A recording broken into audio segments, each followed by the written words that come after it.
Good morning. We are here this morning with Dr. Ross Greene, and he's going to be talking to us about solving problems collaboratively and proactively with our children and within our families. Welcome, Dr. Greene. Thank you very much. It's nice of you to invite me to do this. Okay. Before we get started, we're going to talk a little housekeeping. Dr. Greene is here to answer your questions live on air. So if you are joining us live on Tuesday morning, feel free to enter any questions and comments in the comment section. I'll be looking for those and we'll put them up and he'll speak with you directly. If you are watching a recording, he won't be able to do that, but you can dialogue with other people who are also watching the recording. That often happens. So thank you very much. And please put your questions in because that's what we're here for. Dr. Greene, why don't you tell us a little bit about what you do, and feel free to put in plugs for your books. And I know you have a wonderful documentary, so we want to hear about that too. Well, what I do is write books, but that's probably the least amount of my time. But the books that people may be familiar with are books like The Explosive Child and Raising Human Beings, if you're a parent, Lost at School and Lost and Found, if you're an educator. And in those books, I describe a model called collaborative and proactive solutions that helps caregivers focus on the problems that are causing kids concerning behaviors rather than on the concerning behaviors themselves. Because if all we're focused on is a kid's concerning behaviors, all we will be trying to do about those concerning behaviors is try to modify them. And that's usually through rewarding and punishing. And that's still very popular, and in fact, way too popular. Not only that, the kids who are most frequently on the receiving end of those rewards and punishments, whether it is in the form of a sticker chart or a privilege or a loss of privilege or a timeout or a detention, suspension, expulsion, hitting, getting pinned to the ground in a restraint, thrown into a locked or blocked padded room in a seclusion, arrested at school, those strategies are primarily being applied to the kids who are benefiting from them the least and aren't really needed by the kids who aren't really benefiting from them because they're never receiving them. What the research of the last 40 to 50 years has told us is that kids with concerning behaviors are lacking skills, not motivation. Okay.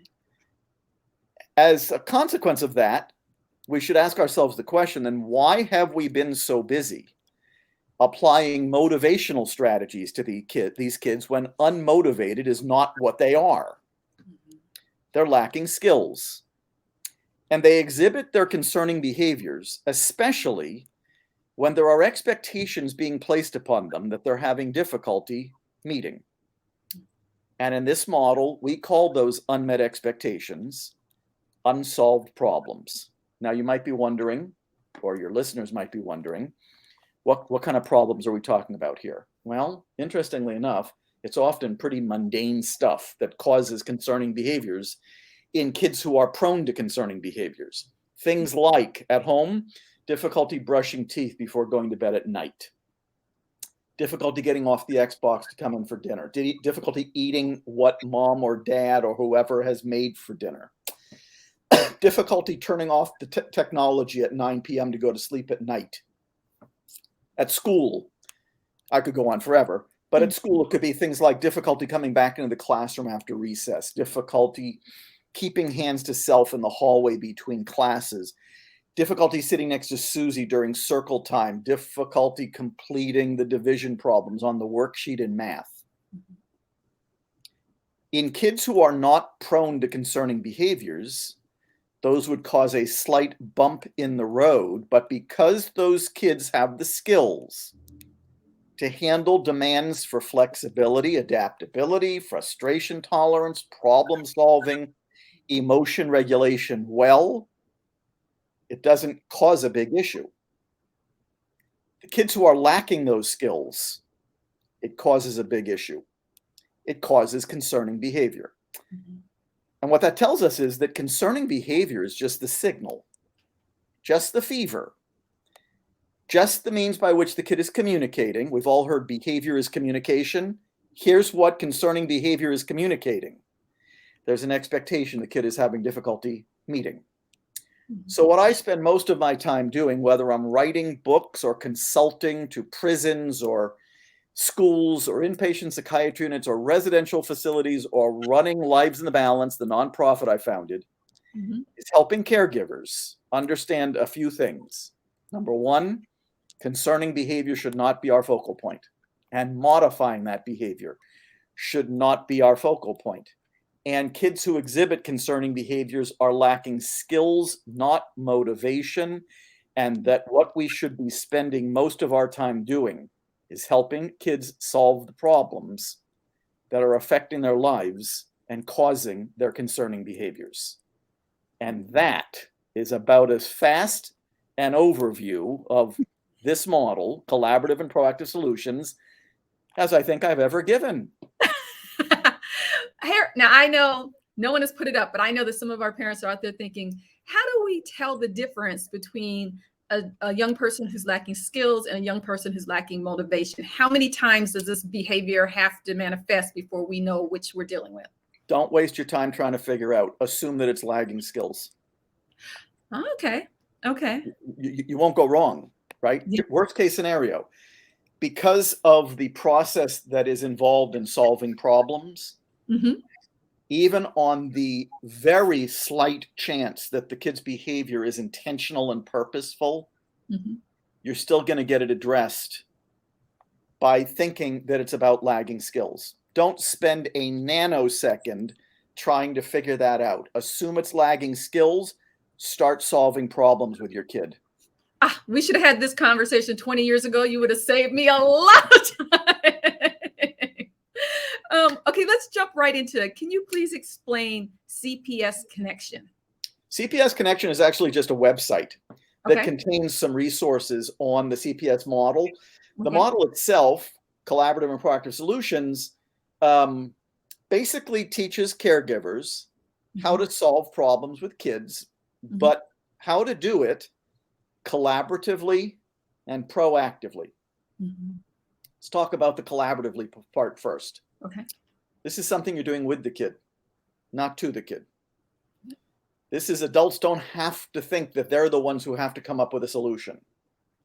They've got a partner in solving problems, the kid. And yes, even the reluctant participants, and yes, even kids who are non-speaking can be engaged in the process of solving the problems that affect their lives. So the collaborative part is crucial. You've got a teammate, the kid. And as I always say, generally speaking, the kid's going to be delighted to help you out. The kid has probably been wondering for a very long time, how come we adults keep trying to make things better without the kid's involvement, without the kid's input, without the kid's ideas, without the kid's sign off? Why have we been doing it that way? I have no idea. The proactive piece is very crucial. One of the most common things I say to parents and educators and staff in facilities is, I'm going to get you out of the heat of the moment. You don't want to be in the heat of the moment. You don't want to be in the heat of the moment, whether you're focused on behavior or solving the problems that are causing the behavior. Heat of the moment's bad timing. Heat of the moment is crisis management. But here's the deal. Because those unsolved problems are predictable, and nobody ever believes that when I first say it. Many people are accustomed to saying to me, he always gets upset from out of the blue. That's always disproved. Kid is not getting upset from out of the blue. But we have to figure out what unsolved problems are causing the kid to get upset proactively. And this isn't the first time the kid has had difficulty brushing their teeth before going to bed at night. That's been 3 years, and we're still dealing with it in the heat of the moment. This isn't the first time the kids had difficulty coming back into the classroom after recess. That's been going on forever, and we're still dealing with it in the heat of the moment. So we use an instrument in the CPS model called the Assessment of Lagging Skills and Unsolved Problems to give us what we call the information that's been missing. What are this kid's lagging skills? What are this kid's unsolved problems? Once we figure out a kid's, by the way, that process takes 30 to 45 minutes. The instrument itself is free, just like everything else on the website of the nonprofit, Lives in the Balance, which is livesinthebalance.org. I'm sure you'll let your folks know about the website. All the resources on that website are free. But the first thing people should look for is the assessment of lagging skills and unsolved problems in 30 to 45 minutes. It's going to give us the information that's been missing. We don't need to know what the kid's behavior is. We've known it for 5 years. Okay. We don't need to know what the kid's psychiatric diagnoses are. Those are just rough summaries of the kid's concerning behaviors, because psychiatric diagnoses in children are just long lists of concerning behaviors. We need to know this kid's lagging skills. We need to know this kid's unsolved problems. Once we figure that out, and by the way, on the website, there's a 35-minute video teaching people how to use the instrument and a video showing them how it's being used for real. Once we figure out the kid's lagging skills and unsolved problems, this is a very predictable kid. Intervention can be almost exclusively proactive. That's wonderful. If I had only known. I want to remind our audience that you can ask Ross questions right now online. And I would, because if you've watched any of our other shows, you know that we have had guests who've referred to him. So we're very excited to have him here answering questions for you, just like he answered for some of our previous guests, or as our previous guest suggested that we seek his books and his documentary. Can you give us an example? Let's do a little play here. If you give us an example of a concerning behavior for someone who's a late tween, early teen, that some of a lot of our families may be dealing with, and how that we could work proactively, because we, as you say, the behavior is going to happen. We know it, even though we feel as if it comes out of the blue. Well, it's the unsolved problem that's going to happen. Okay. The behavior is simply the response to the unsolved problem. Okay. So here's a list of behaviors, but that's not going to be our focal point. At the mild end, whining, pouting, sulking, withdrawing, crying. I'm not being exhaustive here. At the less mild end, screaming, swearing, hitting, spitting, kicking, biting, throwing, destroying, running. Yes, I understand that some of those behaviors are more dangerous and more scary and more concerning than others. But here's what I want to know. No matter which behavior it is, what I want to know is what unsolved problem is setting that behavior in motion. That's what I want to know. Now I'm seeing that you're getting a little blurry. I'm going to turn my iPhone off of the internet and see if you become less blurry. I think it worked. Let's just increase my bandwidth a little bit. Okay. So let's say that the unsolved problem that is causing that concerning behavior is difficulty brushing teeth before going to bed at night. Okay. If we were to go the unilateral route, here's what we would say to the kid, and this is not the recommendation. If you do not brush your teeth before going to bed at night, actually my solution to that problem is you can't play your Xbox until your teeth are brushed. That's not what you're doing in this model. That's concerning behavior about to happen. Okay.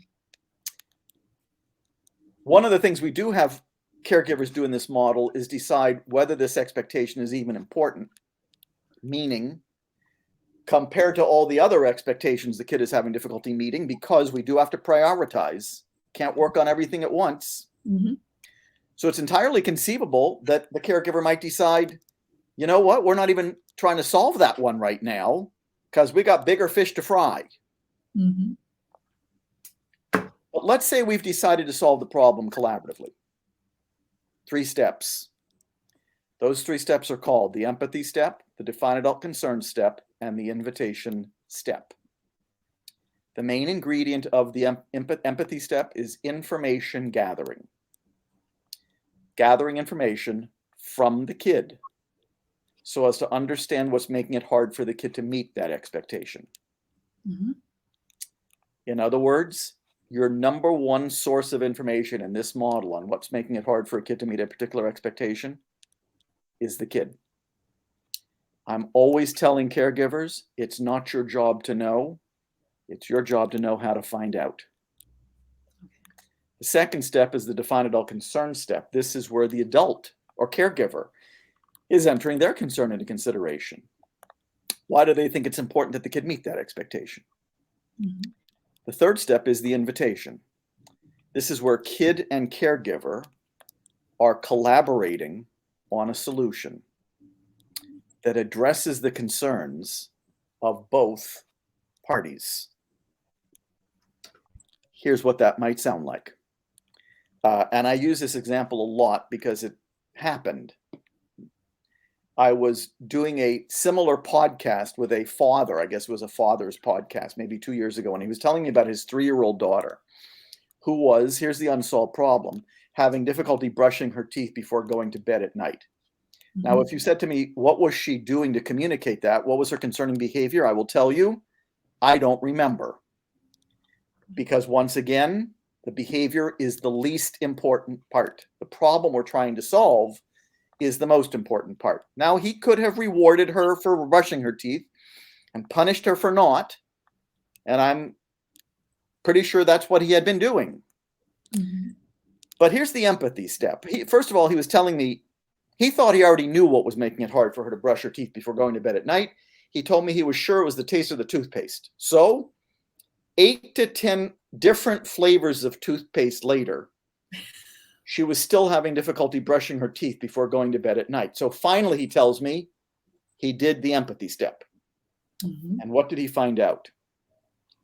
He found out that when he used the electric toothbrush on her teeth before she went to bed at night, it got water all over her face, and she didn't like that very much. Mm-hmm. What I said to him was, well, now there's a concern that 8 to 10 different flavors of toothpaste would never address. Mm-hmm. But it's also a concern that no reward or punishment would address. And that is a very important point. Mm-hmm. Rewards and punishments don't solve problems. Okay. They just give kids the incentive to meet our expectations. If you punish that kid for not brushing her teeth, number one, you're still getting water all over her face, and she still hates it. If you reward her for brushing her teeth, you're still getting water all over her face, and she still hates it. Mm-hmm. And you are losing credibility with this kid because you are not listening. You aren't even asking. Now, there are going to be caregivers who say, I don't ask, I don't listen. You just do what I say. Suit yourself, but you don't lose any authority. The kid is being held no less accountable by finding out from the kid what's making it hard for them to meet the expectation and by listening. Nothing is lost. Step number 2, what was his concern? He said to her, he's telling me this story, if you don't brush your teeth before going to bed at night, then the bacteria that's been on the food you've been eating all day will sit on your teeth all night. And that could cause cavities, and it kind of hurts to get cavities filled. And to tell you the truth, I'd rather not spend the money if I don't have to. Mm-hmm. The invitation begins with the words, I wonder if there's a way. Here's what it sounded like. I wonder if there's a way for us to make sure we don't get water all over your face when I'm brushing your teeth before you go to bed at night. That was the kid's concerns. And also make sure that you don't get cavities so that you don't have to deal with the pain that goes along with getting them filled, and so that I don't have to spend the money. Mm-hmm. Believe it or not, you are then giving the kid the first crack at the solution by saying, you got any ideas? not because it's the kid's job to solve the problem. It's y'all's job to solve the problem. Y'all are partners. Y'all are teammates. If the kid doesn't have any ideas, I'm sure the adult will, but the kid usually does have ideas. She said, maybe we could wrap a towel around my face while you're brushing my teeth so that my face doesn't get wet and so that I don't get cavities. As I always ask, who won? Everybody. Who lost? Nobody.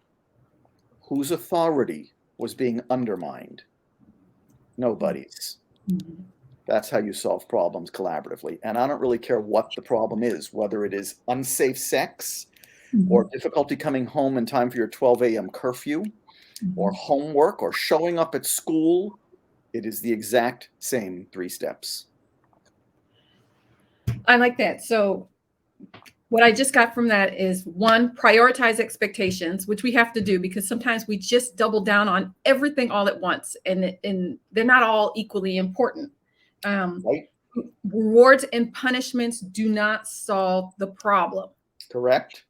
And I liked how you said that all they do is incentivize the youth to meet your expectations. And if the youth is anything like I was when I was young, the moment they get a little bit of freedom, they no longer do whatever it is you incentivize them to do.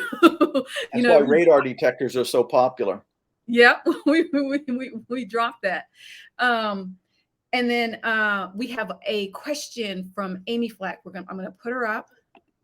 Amy says, my granddaughter is so strong-willed at 2 years old, having difficulty on punishments instead of spanking her. Can you help?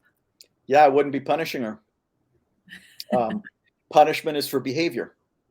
Punishment doesn't solve the problems that are causing those behaviors.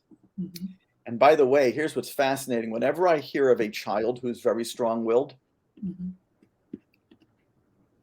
I also hear of adults who are very strong-willed. Yes. Who are on the other end of that interaction. Yes. So, looks always, generally speaking, we have 2 strong-willed people. But here's what I'm willing to bet. There are expectations the 2-year-old is having difficulty meeting. And when adults insist that the kid meet those expectations, the kid balks, causing us to say that she's strong-willed. If the adults then kick in with their strong will in the form of punishment, whether it is spanking or some other punishment, it's still going to get ugly. Do I think you can engage 2-year-olds, especially if they're verbal, in the process of solving problems collaboratively? I do. So I'm not looking for another better, less aggressive punishment for the 2-year-old. I'm looking for what's getting in her way and how are we going to help her with that. And the last thing I would do to help a kid is hit them.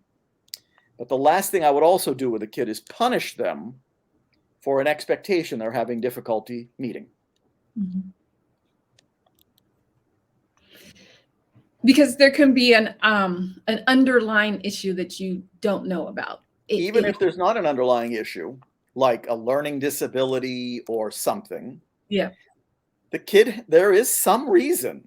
Yes. That the kid is having difficulty meeting the expectation. And that reason, that information is golden. And you are not going to get that information by punishing a kid. You are actually going to make the kid say, they're not listening. By the way, the number 1 complaint I get from kids is that their caregivers don't listen. Yes.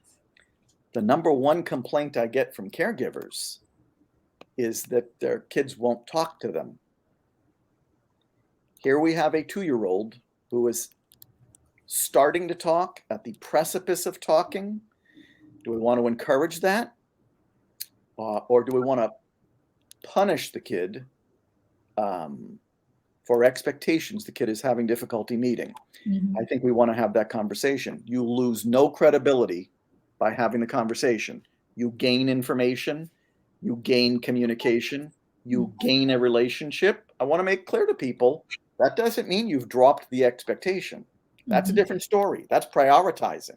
But if there's an expectation that we've decided is a high priority and a kid is having difficulty meeting it, once again, the last thing I would do is punish the kid for not meeting it. I want to find out what's getting in the kid's way and partner with the kid on solving it. We have a comment, a question from, I have actually a couple we're going to get to real quick, but you said that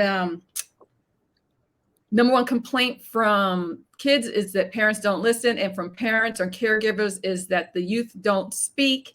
And I'm going to add a third that would come in a close second on both ends, is that I hear from teens in my life, and that's that the adults make too many assumptions about what drives them and why they're doing a particular thing or what they believe and know. So we really do need to listen. I would call that 1B. It goes right along with 1A, right? Yeah. They're not listening, and they're assuming that they know. Yeah. One of the things I've learned as a parent, by the way, a lot of people think this is all really good in theory. Well, I got a 24 and a 21-year-old. This is kind of how I raised. This is how I raised them, right? People find this hard to believe, and I don't want to use my kids as the example, but they were both reasonably well behaved enough for me. Neither of them ever got a timeout. Neither of them ever got hit. We were too busy solving problems together. We were too busy figuring out what was getting in their way. So, yeah, you're not listening if you're busy assuming. You think you already know. Yes. What I was going to say is one of the things I learned as a parent, as well as a clinician, I don't already know. Yeah. One of the things people should be prepared for in the empathy step is when they find out that what they thought was making it hard for the kid to meet an expectation is not what was making it hard for the kid to meet the expectation. Yes. Plus, most of the time we've been talking with the kids about their behavior, not about the problems that are causing those behaviors. That's a very big shift all by itself. And they don't make that leap. You have to help them make that leap by not focusing on the behavior. Now, for those who are wondering, I was a punish and reward parent. Did not, there was no corporal punishment in our house, but there was punish and reward. And I made assumptions. And when I was able to make the shift, our relationships changed, and their meeting expectations changed. It elevated. So it does work. And I did it without the books. I probably didn't do it as well as I could have if I had the books. I just knew that what I was doing wasn't working. And I'd rather people do this poorly than reward and punish well. Yep. So I have a couple of things we're going to put up before we are at the end of our time. We're going back to the example of the granddaughter. Lisa Fuller says, so you let the 2-year-old tire themselves out? Nope. Trying to find out what's making it hard for the 2-year-old to meet an expectation is not the same thing as letting them tire themselves out. The kid is pitching a fit for some reason. So what I'm doing here is I'm pushing us upstream. Pitching a fit is downstream. It's what happens after a kid has had difficulty meeting a particular expectation. So now they're pitching a fit, letting them tire themselves out is late. Pitching the fit is late. What's causing the kid to get upset in the first place? That's early. That's also predictable. So in other words, while I don't know if we can get rid of every pitching a fit the kid is going to exhibit, I know we can get rid of almost all of them by identifying unsolved problems proactively and by solving problems proactively. If your kid is pitching a fit, your kid is communicating to you something, and it's not, I must have my way. It's something's getting in my way. We have, and Deborah Fish, she agrees with you because she says punishments in that case, back to the 2-year-old, only stifles the communication. Bingo. Because they're only, we agree with you, Deborah, they're only concentrating on one thing. We are at the end of our time. I'm going to Thanks for having me. Well, I'm going to ask you one more thing. If there's only one takeaway from this conversation that our audience needs to remember, what would that be? Or should that be? Stop focusing on concerning behaviors. Start focusing on the problems that are causing those behaviors. Stop punishing. Start listening. Stop punishing. Start listening. I love that. Thank you, Ross. We appreciate your time. I want to remind everybody you can be here tomorrow, same time, 10:30 Eastern time, live. We have coffee with Jen and Sharon. They're moms, and they're always talking about the things that we're thinking and talking to our friends about. So please be return tomorrow morning, same place, 10:30 a.m. We look forward to seeing you then. Thank you. Take care.